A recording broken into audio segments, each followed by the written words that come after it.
Hello everyone, I guess it's good afternoon here. I wasn't planning on doing this, but yesterday was a real monumental day in how nature works and sometimes doesn't work. How a sure thing is not a sure thing. And disaster strikes and the little guy wins. Two things happened yesterday. One, the big-time horse race, Kentucky Derby. Now, this is a sport of kings. People spend millions of dollars to get the best horse flesh they can.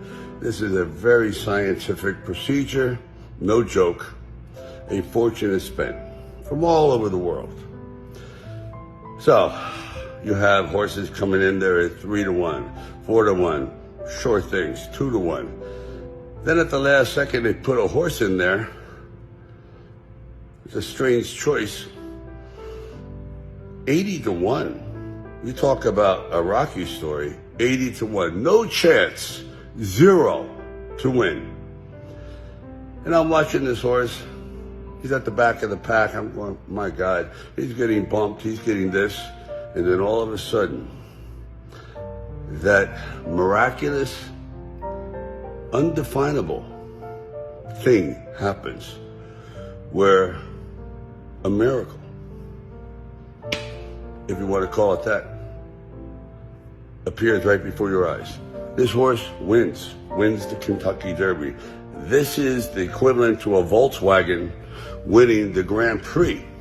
It's unheard of. People are shocked. All those millionaires and billionaires freaking out. A horse that costs 30 grand, be it a horse that costs 30 million. It goes to show you what can happen. And the second event was a friend of mine, a great fighter, Canelo. He's fighting for the world title in a very, very heavy division, much bigger than perhaps he should have been competing in, but he's a boxing god. He can't lose. I would say out of 100 people, 98 said he'd win. Well, unfortunately, he was fighting this fella from Russia. No one knows who he was.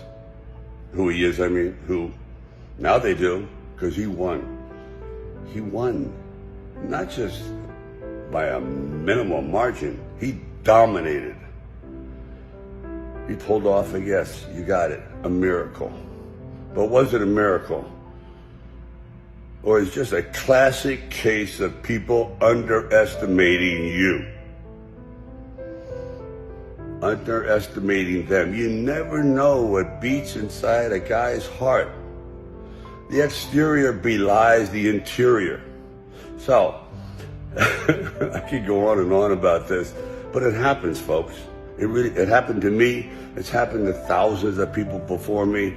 Everyone's a friggin' underdog. Even the guys that are billionaires.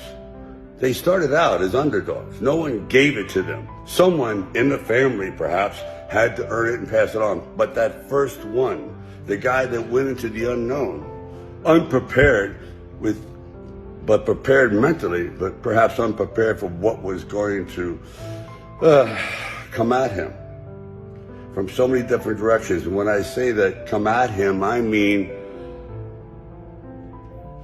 those obstacles that wanted to defeat him, including his own fear, and they were overcome. So, as Rocky would say, it ain't over till it's over. Keep punching.